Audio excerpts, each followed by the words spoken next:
this your first business venture ever together? Like, so even in our families, this is like the first brick and mortar store, I would say. Like, we have family members that have, you know, businesses, you know, like construction and things like that, but this is the first brick and mortar store in our family, so we really didn't know what we were going to get into. We really didn't know what we were going to get into. I'll just repeat that.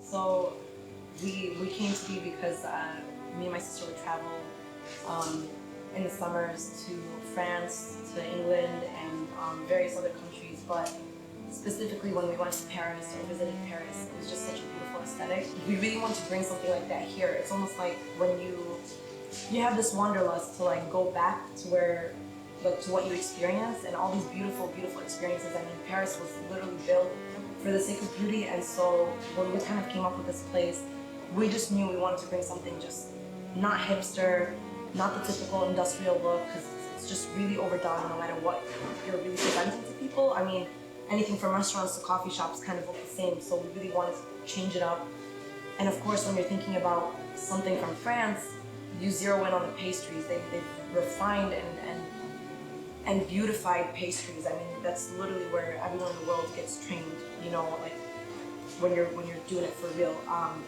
And of course, there's always French schools, French techniques. Even things like the tiramisu, which is Italian, was actually perfected by the French, and that's what we have today.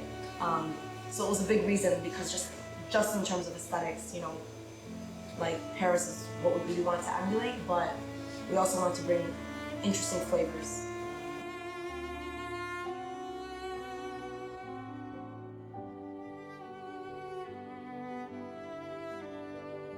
Not like anybody can do it. You have to have some formal training in pastries to really be able to understand how to make pastry cream consistently all the time. Like, it's the things like the pastry cream, the mousse, even the chocolate, like everything is really high quality ingredients, and at the same time the process of making it, for example, like the eclairs, the Saint Honorés, they're a choux pastry. Choux pastry is difficult to get, first of all, if you don't have the correct equipment, and if people don't know how to mix the batch properly. It's really an art and science at the same time. And it's like with cooking, for example, if you have something on the skillet and then you realize you forgot a spice or the salt, you just kind of let it simmer there for a couple more minutes. But with pastry, you forget the sugar or an ingredient, it's done. You have to start all over again. There's absolutely no way that you can just add that in last second into your mix. So that's something difficult that, you know, like, it's a hurdle for us, but it's worth it in the end, because once that piece is done and it's artfully crafted, people have noticed that there's such a difference in taste and in quality once they like bite into our stuff. And, you know, of course with siblings, like, you have that natural, you know, need to fight, but it gets so much more amplified, like, when you're in a new place. And especially because me and my sister, like, we have very similar tastes, but we also disagree on, like, major things. And but eventually we come together, we compromise. My husband mediates between us a lot, so that's literally our only redeeming factor. Else we probably wouldn't talk to each other. No, I'm joking, we would. But it does take a lot of mediation to, like, kind of get us to a point where we agree on the big things. Like, for example, if there's a holiday coming up, this is how we want all the desserts to look like, and we'll disagree here and there, but eventually come to an understanding and say, I'll compromise with this, you compromise with that. Okay, so I'm a huge Harry Potter nerd. I've loved Harry Potter since I was like 10. Read all the books several times. Watched all the movies. I literally watched the movies every single night before I go to sleep. It soothes me, calming me down. Like, I love it. My whole life has been like Harry Potter. So we decided when we put this place up, although my sister like loves Harry Potter, like, I'm a bigger nerd about it. So we took the risk and decided, even though this place is like, you know, cutesy and pretty, it's still something that we would want to bring here. So we did that and just like decided to do it as like an all-out thing. We changed the decor of the place, we changed the pastries, and just really making an experience for guests who are also loving Harry Potter. We have robes for them to try on, the scarves, the ties, and the glasses. and they love it. It's very interactive, and they just really enjoy bringing their families out here for it. When we look at Dearborn specifically, the reason why I keep mentioning Dearborn is like this is where we were born and raised. So this is pretty much what we've really mostly known. And even when you venture out,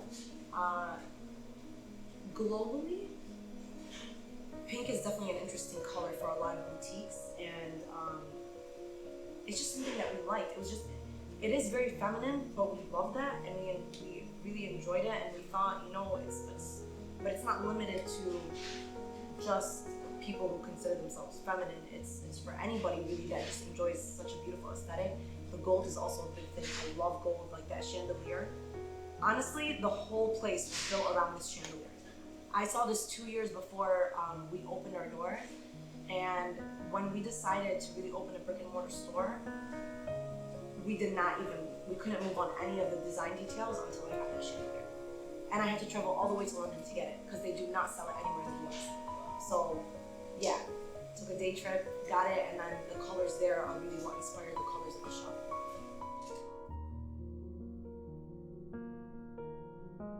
I realized that what our initial philosophy was, don't give the people what they want, give them what they don't know they need. It was an interesting struggle where we did manage to get them used to so many things that they never knew they wanted before, and now they really love and enjoy it, and we can't even take that away from them. Because the most natural thing when people want to open a business is they see what works and they try to copy it in some way and introduce that again, but like in a different space.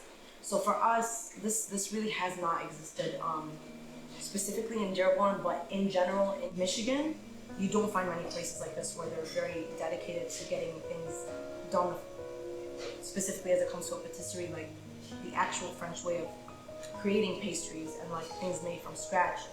So that was difficult, but the biggest lesson to take away from it is you really have to understand your customer base, and you have to understand what you are able to really do in a space that you're based in. Sometimes the prices might be too high, sometimes the prices are too low. It just really depends on who your customers are. So that was a big learning curve for us. It took us forever. Ideally, we would love to expand to really kind of give everyone in Michigan like a taste of this in just specific places. And we know like we have a lot of clientele that come from, you know, further out, places like Ann Arbor, Birmingham, West Bloomfield. It would be nice to like kind of expand over there, or even expand somewhere here, just so that we can fulfill our vision, because it's really not fulfilled here. There's so many other things that we want to add to what we have, and give people this really true experience of what Gateaux is.